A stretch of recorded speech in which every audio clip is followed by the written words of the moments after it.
Zu spät kam ich und kehrte nun heim, des flüchtigen Frevels Spur im eigenen Haus zu erspähen.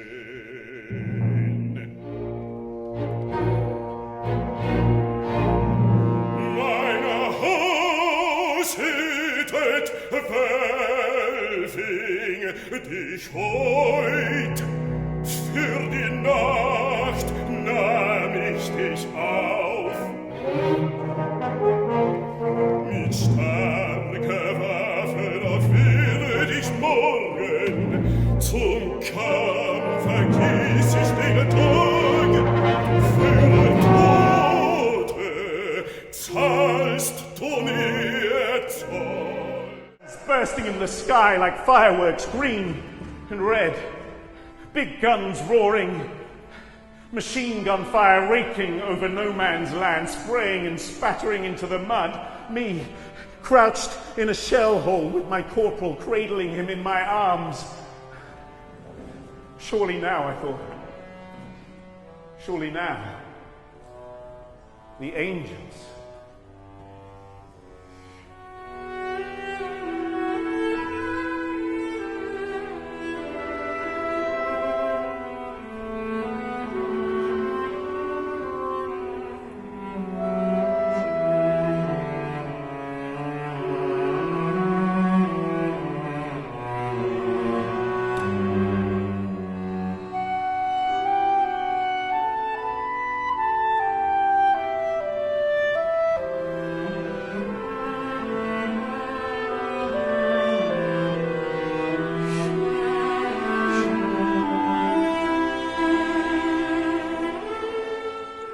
I'm struck by your phenomenal creative energy, Matt. Where does this all come from? Can you tell us about the origins of it? The origins, growing up in the circus, I mean, not a literal one, but the singing and cello seeds were sown at more or less the same time when I was about 6.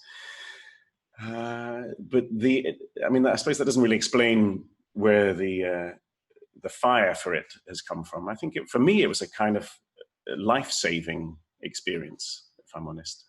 I think I was quite an angry boy, and for various reasons, and somehow music was the vent for those things. So I was very lucky to have had it, I think. And as I've got older, I've sort of understood that more about myself and my own inner werewolf. And so I think the fire, probably the fuel originally was something like this, dark and werewolfy anger, and over time that's turned into other stuff and much more uplifting energies, I would say. I think when I was a kid, probably the Fountainhead was a bit more like that. If it was loud and fast and furious, then it was great. But if it was Bach, I was sunk. It was amazing. When I was a kid, I used to play all the hardest, wildest stuff with relative ease, but simple things, I just fell at the first hurdle, and it took me years to learn how to do that. Yeah. Fascinating. Yeah. And when you did learn to channel all the other sides of music, how was that through focusing? Was that more through finding your voice as a singer, or was that through cello? Certainly singing took me back to the drawing board with the cello in a very powerful way. I've sung all my life, but I came to formal singing study late in life, relatively speaking. It was all very topsy-turvy.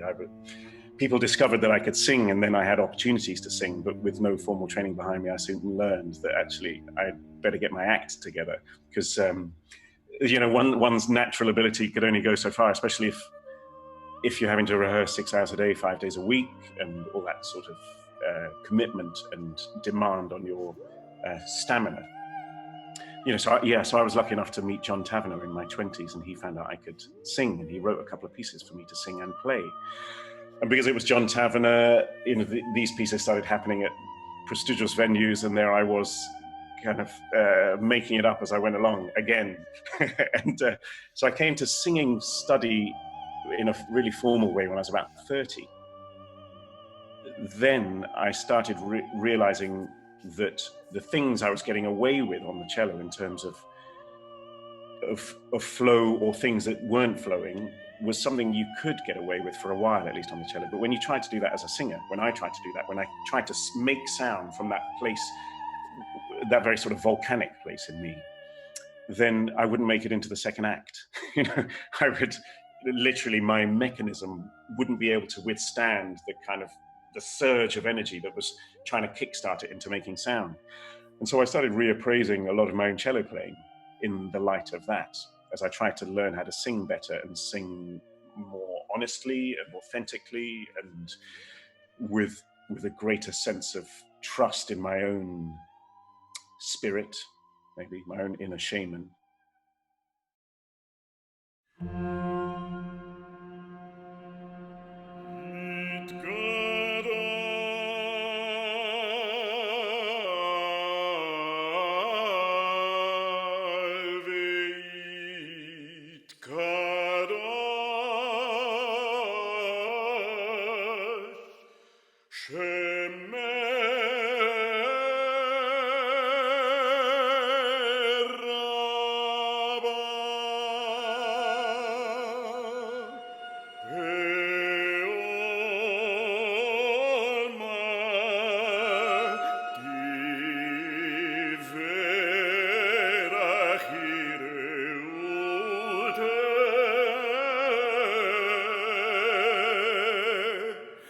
They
Then I started looking at, I'd played solo Bach all my life, but then I really started trying to grapple with how I wanted to play that kind of very stripped back music. You know, the first time I played a Bach suite from beginning to end from memory, I was, I don't know, 14 or 15 or something like that. And I remember getting off stage and bursting into tears because I thought it was so awful what I'd done. And that's also very unlike me. I like to leave performances on the stage, and I'm not a fan of the beat yourself up after the performance because it's just too late. And that's something that theatre's taught me a lot, actually. You know, leave it on the stage. The noble thing is to if you know you want to do something better, do it better next time. Not bemoan the fact that it went wrong just now. But so my memory of playing solo Bach was always tinged with that kind of trauma. And then at age 30, through singing, I really started to grapple with that and try to strip things down to a sense of flow and a sense of honesty, and use all of my werewolf cello technique to render that. It took me quite a lot of time, even still, but it definitely, I've now learned many years after the event, things that some people learn, you know, very early in their lives, but it took me a while.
The thing about somebody as energetic and fundamentally curious as you is that you are constantly seeking to build these connections, but that it will be provocative. And I think that that is something, you're quite right, that certainly classical music, it likes to think it is, you know, provocative or asking deep and meaningful questions, but it likes them to be asked in quite a standard way quite often. So therefore, it kind of negates the actual true essence of the search, doesn't it? And yeah.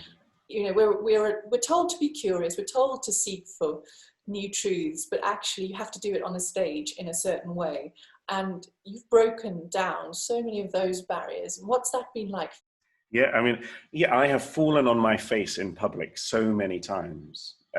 Not that anyone necessarily would have noticed that, but I really have. I mean, I think the only place to take those risks is on stage, actually. And there is a thing in classical music, I think, you know, the committee meeting that talks about doing a risky event. And then there's another committee about mitigating the risk of the risky event. And then by the time you get to the so-called risky event, there's no risk left anymore. It's been chased into a corner and stamped out. And that happens all the time in classical music, I see. And often there are great PR campaigns that promise the world. And the event itself tends, at least, you know, from where I'm coming from, tends to often be a very safe experience, which is also fine. But I'd say, again, all of the current times that we're living in are revealing the truths and the things we really need, and that now is a time for urgency. And in fact, all times are times for urgency when it comes to performing arts. You know, I'm a big believer in that moment in Hamlet where the strolling players arrive, you know, and Hamlet wants them to reflect the time that we're living in. And that's what I feel my job is. Feeling.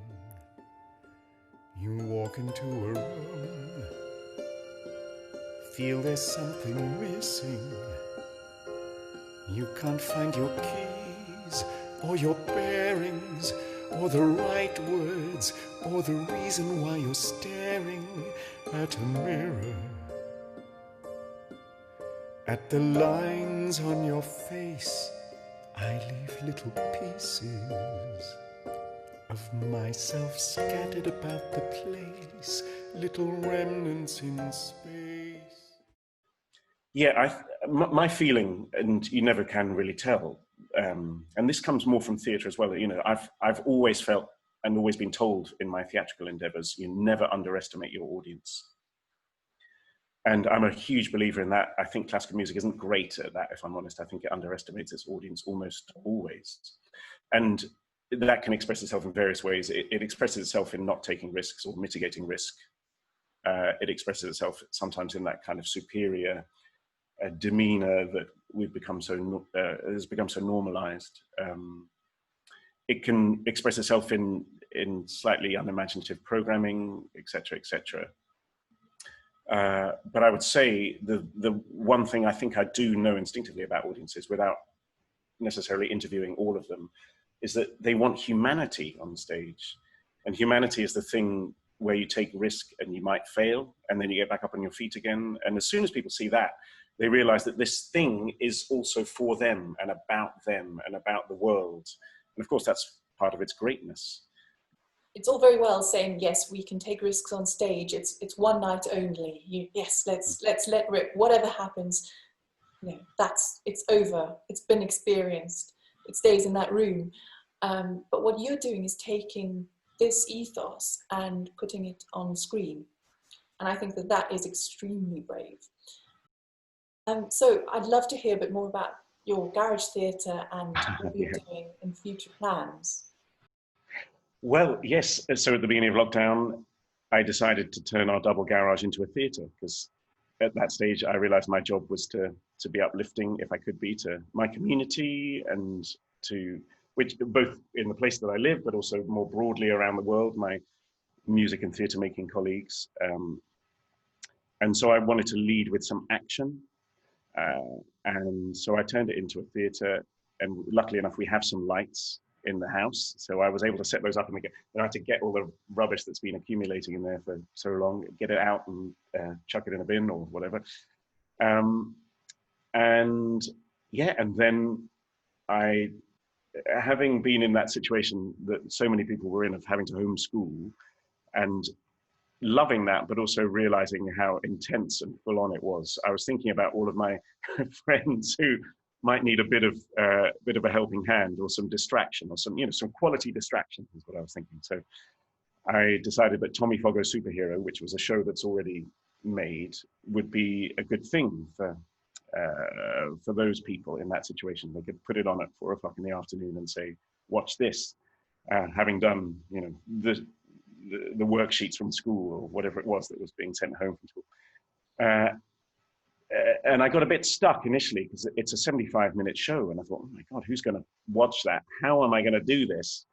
And then Fiona, my wife, brilliantly said, well, why not do it in episodes? So I broke the show up into little episodes.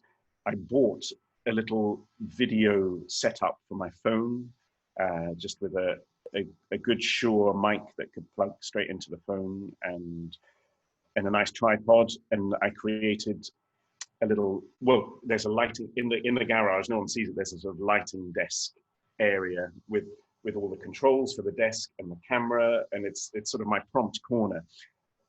And I started filming it and working out what the form of garage theatre is as I went. And it's been really, really enjoyable, I have to say. Because I realized very quickly that I couldn't just stick the camera in front of the performance and expect that to be good. Welcome back, ladies and gentlemen, boys and girls, to the Garage Theatre and to episode 5 of Tommy Foggo's Superhero. Some of you may remember that at the end of episode 4, Tommy and Destino had leapt from the end of the pier and were plunging down through the ocean to rescue the Queen of Lost Atlantis from the monstrous Kraken of the deep. So, ladies and gentlemen, boys and girls from Atlantis, keep holding that breath. I'll become Tommy, and let's find out if he can overcome the monster.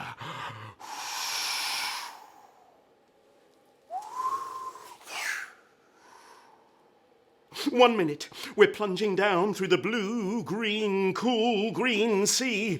The little silver fishes swimming past us in shoals. And then, just as my breath is running out, like yours is now, and I'm imagining the newspaper headline, "Boy drowns in death dive off pier, cello believed to be instrumental," suddenly, I'm caught in a tunnel of underwater water. You've seen water gurgling down the plug hole, yeah? Well, imagine us inside it with some air caught in the middle so I can breathe just about. And down, down, down the plug hole we go!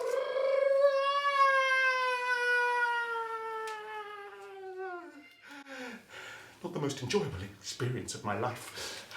But eventually, there's a whooshing and a gurgling sound, and we're there, breathing fresh, sweet air under an enormous glass dome on an underwater island.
Never seen anything like it in my life.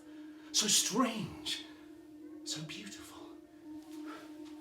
I stand for a moment with Destino and gaze in wonder at it all.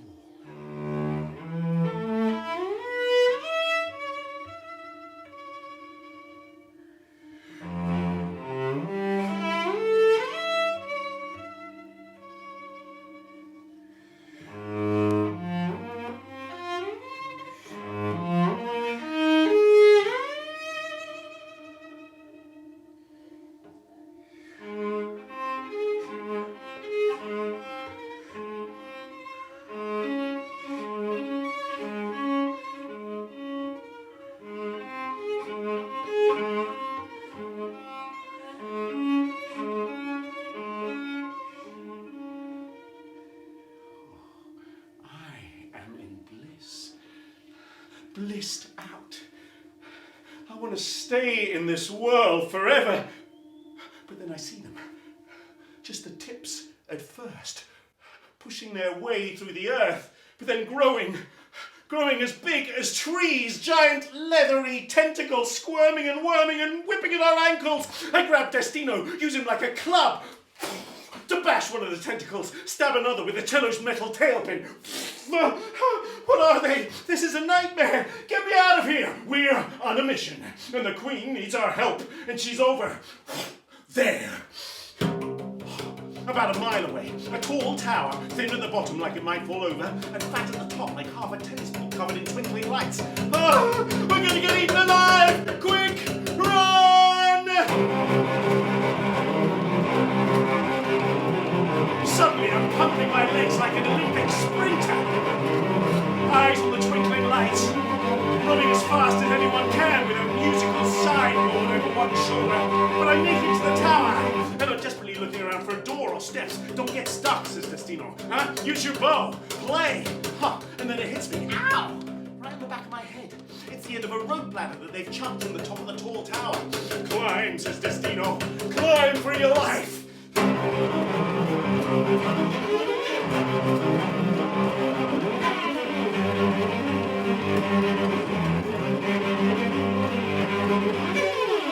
Well, we made it to the top, but not before one of those things had grabbed me by the arm, so that when I dragged Destino through the door that slid open, and then slid shut behind us, it sliced the end off, and slime squirted everywhere.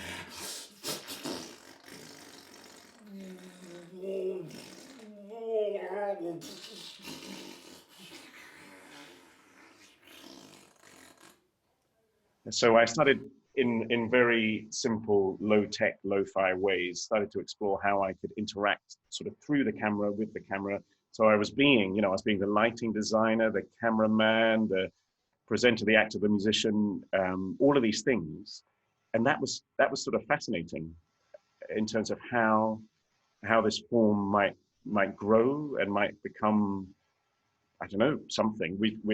We're taking that knowledge and turning it into the next piece, which is a piece called The Strong One, which is a brand new work written with GCSE and A-level theatre artists who obviously don't have their exams anymore. And at the beginning of lockdown, I was thinking, these people with no goals anymore in this very goal-driven world that we live in, what can I do for them? And so we got in touch with a network of students who weren't doing their GCSEs and A-levels anymore. And we've made this show called The Strong One with Martin Riley.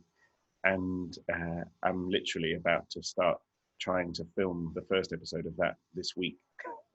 We've been rehearsing on Zoom like this, and the student actors appear in the garage theatres. Well, it's not the garage theatres. They appear in the garage security cameras. They've hacked their way into the cameras. And they're like Eumenides from a Greek tragedy, commenting on the action. The chorus, amazing. Yeah. That's such a brilliant idea. Well, I think it's a very powerful, it's very Greek, it's very unlike Tommy Foggo's superhero, which is also very powerful, but kind of got a lightness of touch. This is very dark, and it's about lockdown. It's about a man called Loz, whose teenage misdemeanors have come back to haunt him as a grown man. And he's just decked his teenage son outside the garage, and you hear that interaction, and you don't know whether the son is alive, dead. You don't know, but he appears in the garage and he confesses to the camera. It's a 3-episode show, and tries to grapple with the demons of his past. And it's intense. But again, really cathartic for those involved, I imagine, because it's a really good way of working through any anger, and haven't we all been experiencing the Corona coaster? So yeah, absolutely. Yeah. Amazing. Well, I've been struck and moved and struck by their enthusiasm for the project. It's amazing.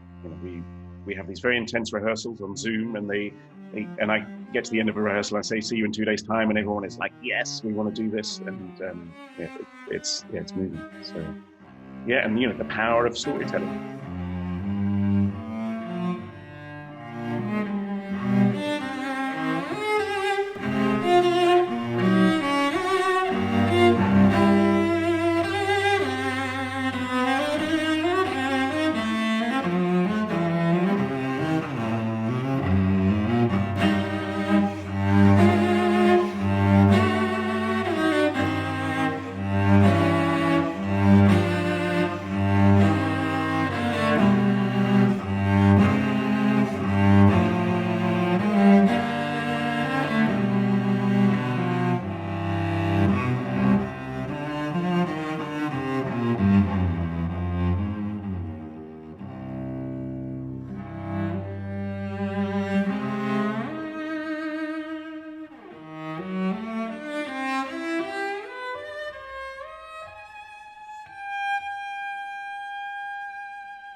What do you think going forward as lockdown eases and as you are able to perform on stage in real time again? What do you think will be planning with the Garage Theatre? Is this something for the ages, do you think?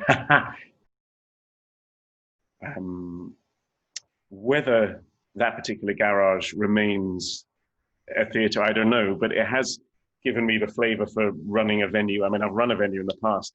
Fiona and I have always dreamt of running our own theatre. So in a way, it's a sort of pilot scheme for what that might be. So I think the spirit of Garage Theatre will live on for sure. And in many ways, it's an expression of a spirit that's been cooking in me and my family for forever. But yes, I think there will be there could be a sort of framework where the live and the digital are very fluid, very porous, very agile. That's the sort of thing that I can see down the line, and I think that will be wonderful. Do you think we're looking at the new shape of the arts? I'm not just talking about classical music, but in all of the performing arts. Do you think that's this fluidity? Is that going to be the defining feature now, do you think? I think in this country, with the sort of limited subsidy that those canonical arts get, I think we're going to need leaders who are definitely incredibly fluid, flexible, agile. That's going to be a challenge because there are bricks and mortar and peoples whose minds have been defined by that as well. But I think if people really want to save culture, if those are words that people have been using, I think culture will save itself to some degree, as in we will always need stories. But I think if people want to save the people doing culture in a deep and significant way, and maybe a long-term way, then I think finding that agility and flexibility and leading with people, artists, audiences, that's got to be the focus.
About some of the other current projects you have and things in the pipeline. Sure. Well, you've been, I know, going through the website that refers to some of the projects from the recent past. They are all fueled by that thing that I've talked about in terms of making connections with new audiences, making more heartfelt connections and more vulnerable connections with people. And Death's Cabaret Love Story is a cello concerto in essence, and the idea was born out of the endless conversations I'd have with people after Elgar's or Dvorak's that I was doing, and people I might have dragged along for the first time, and I would say, be honest with me, what feels like it connects with you? And they would invariably say, I love it when you talk to the audience, which I always do in concerto contexts, which I think some people find a bit bizarre, but I feel is very important. So they would say that direct address, fundamental thing. And the second thing is, I love some kind of context. This is the audience speaking, especially the new audiences. Dramatic, biographical, something that reveals to me that this is music about people in the world and is for me. And so I thought, how can I put those two simple things, the direct address and the context of a dramatic or biographical nature, into a piece for that audience. I wanted to make a piece for the audiences that classical music bangs on about all the time, but never really connects with.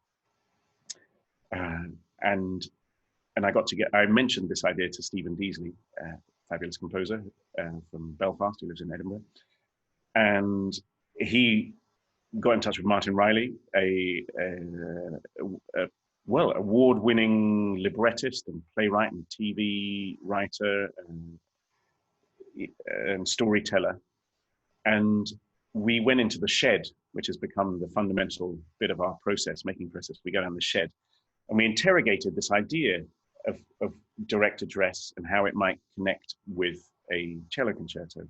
And Death's Cabaret, A Love Story, was born out of that. And it's a 3-movement cello concerto with a original folk narrative woven into it. It's heartbreaking beyond belief. It's a terrible story of love and loss, based on a folk tale from Brittany in France,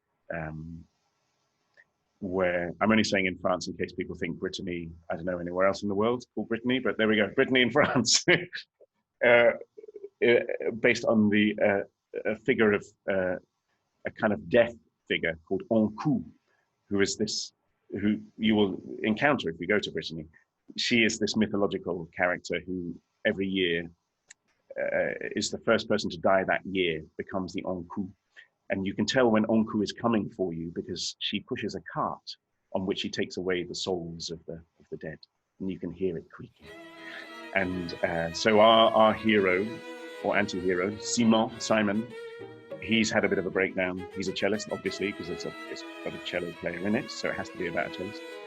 And in trying to piece his life back together again, he goes back to his family roots in Brittany, falls in love with a dangerous and fabulous woman called Luana, and then things become incredibly bleak and terrifying as Ankou is heard in the distance, and you don't know who she's coming for. And I'm not going to give you any spoilers there, but that's Cabaret Love Story. There's a sigh as the breath leaves her body and she slumps exhausted to the floor. I glance sideways at the window looking for a glimmer of light in the night sky, but there's only an empty and profound blackness. I have to keep playing. I set the bow to the strings, and as I do, Ankou shifts her gaze from Luana lying senseless at her feet and turns to me. I can't play. I can't catch my breath. I can't look away. Her face has become the corpse face of my childhood nightmare. The dead skin, the putrefying flesh, but the eyes suffering, accusing, so alive. She wants to embrace me, to gather me up in her arms. No! Don't look at me, get away! I curl up, cover my eyes with my hands. I want to wake up. I want it to be a dream. I don't want to die. I'm not ready.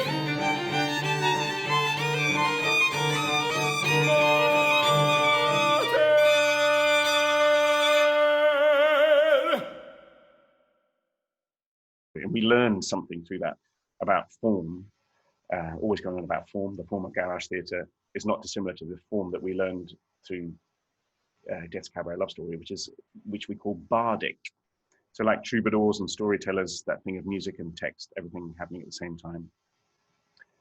And we realized for music in its current state, that's relatively fresh-faced, but actually it's a very old form. You know, it's kind of Greek, it's kind of pagan. And so we wanted to take that form into something lighter of touch. So that's where Tommy Foggo's Superhero arose from. We wanted to make something for younger people. It's 75 minutes long, it's exhausting. I wear a wetsuit, sweat a lot. And then what else? Oh, ZRI, of course, the beautiful ZRI as a band made up of violin, clarinet, cello, accordion, and santori. We started off re-orchestrating the Brahms Clarinet Quintet, which is very Hungarian in its roots, and weaving in tunes and pieces of music that might have been the sorts of tunes that Brahms was listening to in the Zum Roten Igel, in the Red Hedgehog Tavern. That's what ZRI stands for. And so we wove that into the fabric of the structure of the clarinet quintet, much to lots of people's disgust and chagrin. But then people discovered that they loved it because it's foot tapping, it's pin-droppingly beautiful like the Brahms is, but then at times it just breaks down. It's this kind of crazy tavern brawl. And with the success of that, we've gone on to ZRI, the Schubert II cello quintet.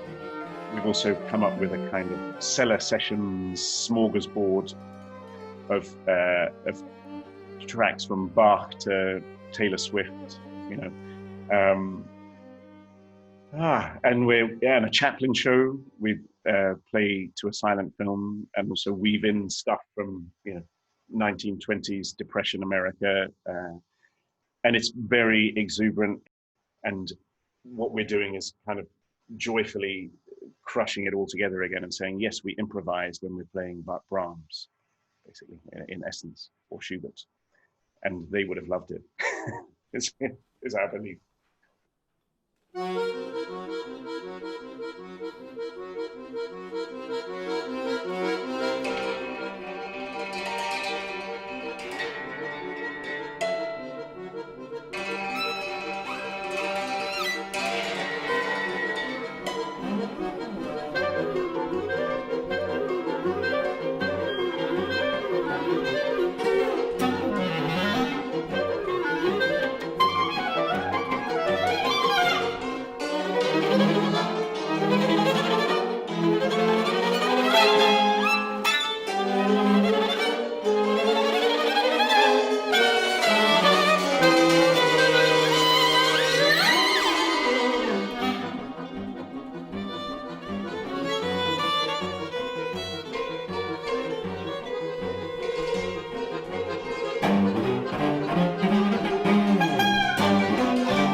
We spend so much time talking about authenticity and performance practice in classical music, certainly. And actually, wouldn't it be great if the authenticity was exactly what you've just been saying about the bringing it into the here and now, and that reimagining and making it relevant for today and for our times now, rather than worrying about which bow to use or how much bow to use. I think has been a critical mass of kind of spray painting pseudo intellectuality onto these issues. So you go, well, yes, I will read another treatise about how to perform this thing, rather than bring myself heart and soul to the task and all of my flaws and all of my foibles. And I think that's why I get drawn to, I think myself, to rehearsal environments that aren't always musical ones, but happen in other art forms where there is that vulnerability and honesty in the room all the time.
People are living in a world of recorded sound or a world of electronic transmitted sound.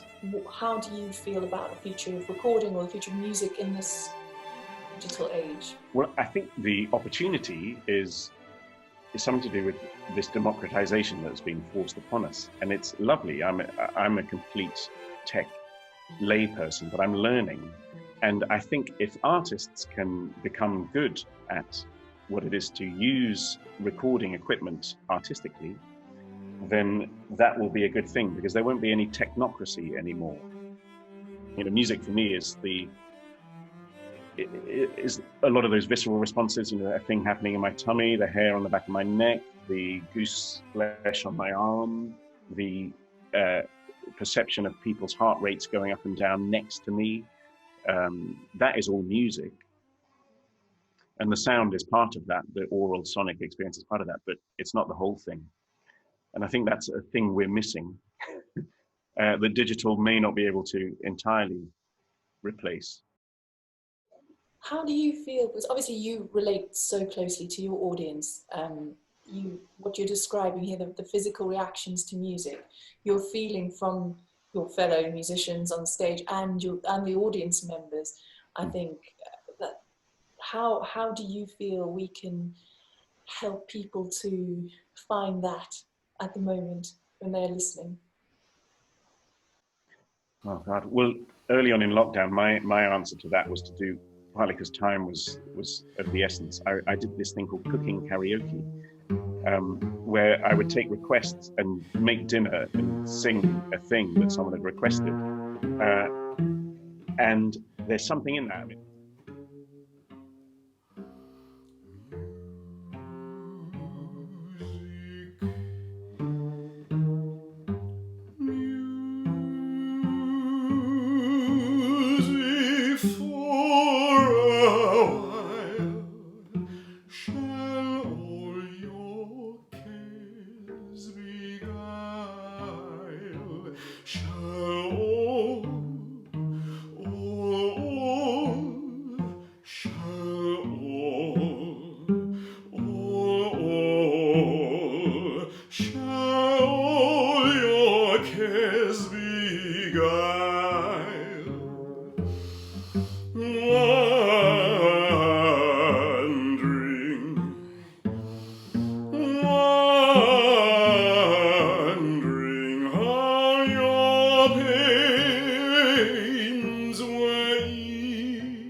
adequate PPE for starters.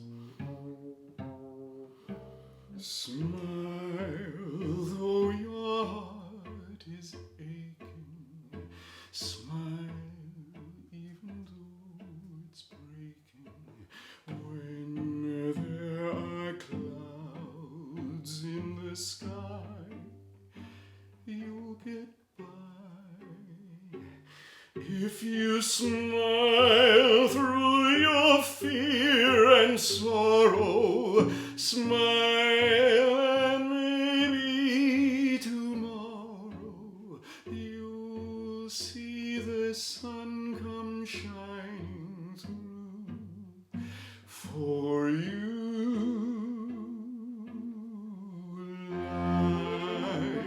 Light up your face with gladness. Hide every trace of sadness, although a tear may be ever so near. That's the time you must keep on trying. Smile, what's the use of crying? You'll find that life is still worthwhile if you just smile.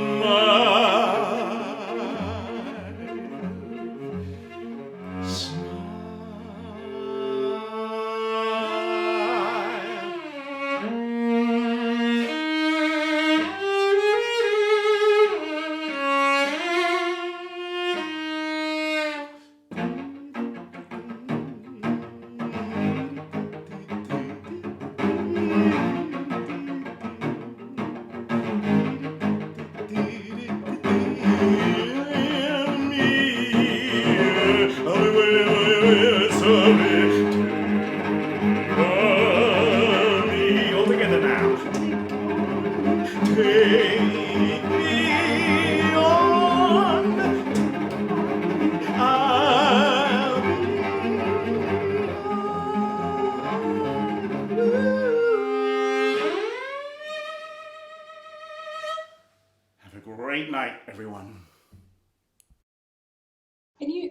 think of some instances where you felt in, whether it's in the recording studio or on stage, in a purely classical scenario, whether you're, you know, singing or playing the cello, where you have felt really free?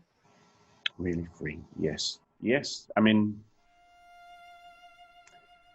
I think more and more I reflect on moments in the past where I haven't been free. I think when I was younger, but actually even when I was younger, I played Taverner's Protecting Veil when I was 19. And it was a young piece then, I think only 2 or 3 years old. And I met John. It was before I worked with him. It's the beginning of our relationship. And I met him at a concert and I said, I'm playing this in a couple of weeks. Can I come play it to you? And I went down to his house in Riversfield at the time and sat under an apple tree drinking elderflower and juice or, cordial, and played Protecting Veil to him. And that was a transcendent experience, I have to say. One thing I tell my students all the time, and I have my dad to thank for this, is carefree. Not careless or careful, but carefree. And that is the place I try and perform from all the time. And I think in terms of a good legacy and catalogue of falling on my face to rely on, I have that to rely on. So I am carefree, whether it's the Dvorak or something new. I really try and be in that place of not bringing perceptions of fear or other people's notions of fear into my space. If you're going to honor the stage, whether it's music or theatre, it doesn't matter. Honoring the stage means being brave and stepping up. And that's about it. And then what flows from there is in the lap of the Lord, or whatever you believe is your higher power.